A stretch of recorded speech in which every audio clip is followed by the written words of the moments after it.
अस्सलामुअलैकुम वरहमतुल्लाहि वबरकातुहू। सुबहानल्लाहि व बिहम्दिही सुबहानल्लाहिल अज़ीम। अल्लाहुम्मा सल्लि अला मुहम्मदिन व अला आलि मुहम्मदिन कमा सल्लैता अला इब्राहीमा व अला आलि इब्राहीम इन्नका हमीदुम मजीद। अल्लाहुम्मा बारिक अला मुहम्मद व अला आलि मुहम्मद कमा बारकता अला इब्राहीमा व अला आलि इब्राहीम इन्नका हमीदुम मजीद। दोस्तों, आज जर्मनी में क्रिसमस का दिन है। पूरी दुनिया में जो ईसाई लोग बसते हैं वो अपने अपने घरों में आज खुशियां मना रहे हैं, उनकी ईद का दिन है। तो हमारी तरफ से उन सब को क्रिसमस मुबारक। जिस तरह बोलते हैं हैप्पी क्रिसमस, डोच जर्मन में बोलते हैं फ्रोस वाइनाख्टन। हमारे प्यारे नबी हज़रत मोहम्मद मुस्तफ़ा सल्लल्लाहु अलैहि वसल्लम ने तमाम दुनिया के जो इंसान थे उनको मोहब्बत और प्यार का सबक दिया था, और ये हमसे तकाजा करता है कि हम हर मज़हब के लोगों को उनके अच्छे जो दिन हैं उस दिन उनको मुबारकबाद पेश करें। आपको पता है कि हमारे प्यारे नबी हज़रत मोहम्मद सल्लल्लाहु अलैहि वसल्लम ने प्यार मोहब्बत के साथ लोगों के दिल जीते थे। बहुत सारे वाक़यात ऐसे मिलते हैं कि जिनका अगर जिक्र शुरू किया जाए तो मेरा घंटे घंटे गुजर जाएं। किस तरह नबी पाक सल्लल्लाहु अलैहि वसल्लम ने अपने किरदार के साथ लोगों के दिल जीत लिए।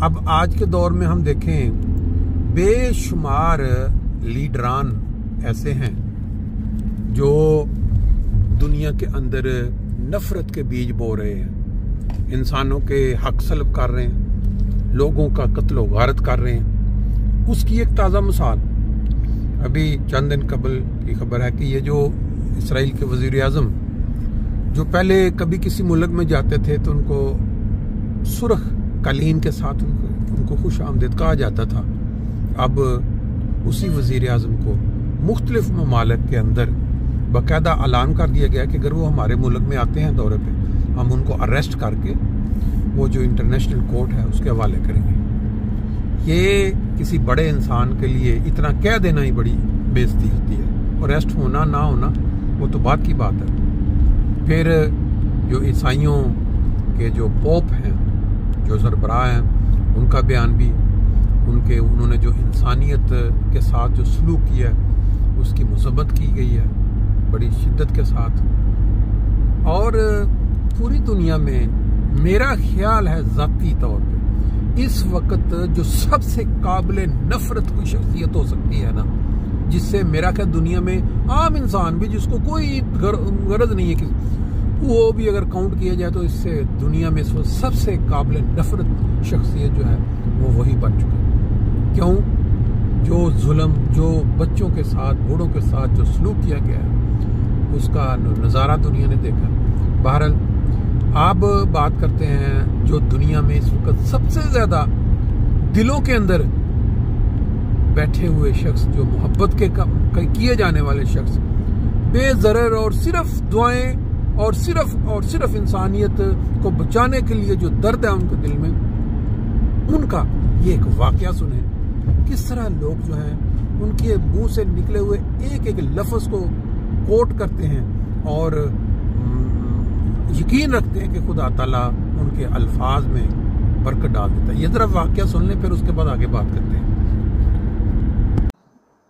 ने कहा क्या बात है, आप तो को खुश होना चाहिए, खलीफतुल मसीह के साथ मुलाकात करके आए हैं तो आप का चेहरा लटका हुआ।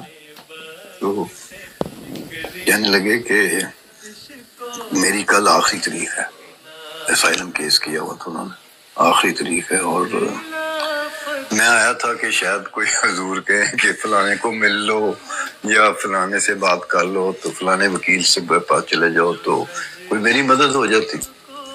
तो लेकिन हुजूर ने कहा है कि आप कल जाएं और उनको कहें कि हम अहमदी सच्चे होते हैं, हम झूठ नहीं बोलते, इसलिए मेरा केस जेन्युइन है। तो वो रो पड़ा, कहता मैं ये कैसे कह सकता हूँ क्योंकि हम तो बोल नहीं सकते वहां पर, तो ये कैसे हो सकता है। तो मैं इसलिए मायूस, और कल शायद मेरे खिलाफ डिग्री हो जाए और मुझे वापस जाना पड़े।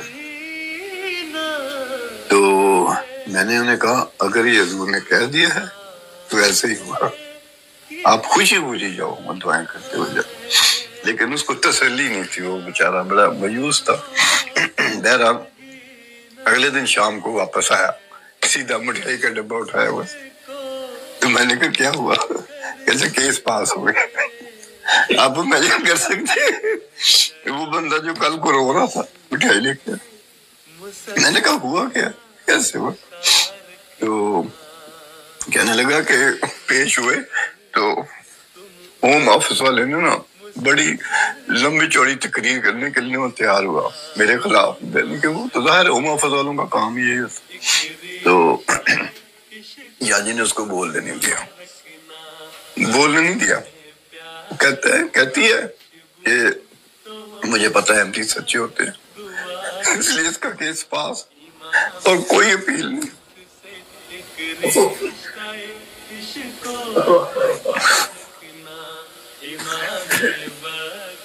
क्या सोच सकते जी।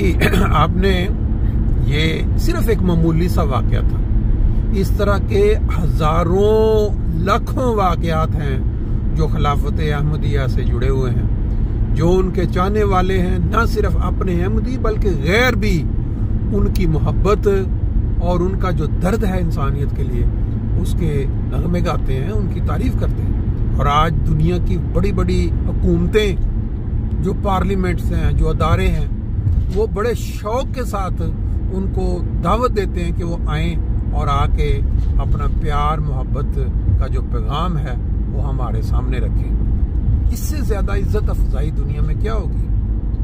मगर बाज ममालिक, बाज लोग ऐसे हैं जो अपनी तरबियत, और तरबियत भी उन लोगों की जिनके मुतल्लिक नबी पाक सल्लल्लाहु अलैहि वसल्लम ने फरमाया 1500 साल पहले कि मेरी उम्मत के आखिरी वक्त में एक वक्त आएगा कि जो उलमा, जो दीन सिखाने वाले हैं, वो आसमान के नीचे बदतरीन मखलूक बन जाएंगे। तो फिर अंडरस्टूड बात है, जब उनकी जेर निगरानी, उनकी जेर तरबियत जो कौम परवरिश पाएगी, जो तालीम सीखेगी, उनकी जुबानों से, उनके हाथों से, उनके अमाल से वही चीज़ जाहिर होगी ना जो नबी पाक सल्लल्लाहु अलैहि वसल्लम ने उनके सर लीडरों के मुतालिक बयान कर दी थी। तो अब हम एक खूबसूरत सी सैर आपको करवाते हैं, क्योंकि इंसान जैसे जैसे कोई मौका होता है, ईद का मौका हो, जैसे अब ये ईसाइयों की आज क्रिसमस है, तो आपको उस जगह पे लेके चलते हैं जहां जाने के लिए हर मुसलमान का दिल धड़कता रहता है, तड़पता रहता है कि काश हमारी जिंदगी में कोई एक मौका मिल जाए, हम उन मुकामात की सैर कर लें जहां हमारे प्यारे नबी सल्लल्लाहु अलैहि वसल्लम के कदमों के निशान है, जहां उनके कदम पड़े। तो अब आपको एक 3-4 मिनट की छोटी सी क्लिप है जो हमें मौका मिला इस साल के आगाज में, यानी इस साल का आगाज 1 जनवरी को हमें ये तौफीक मिली कि हम ये मनाजर जो है वो कैप्चर कर सके।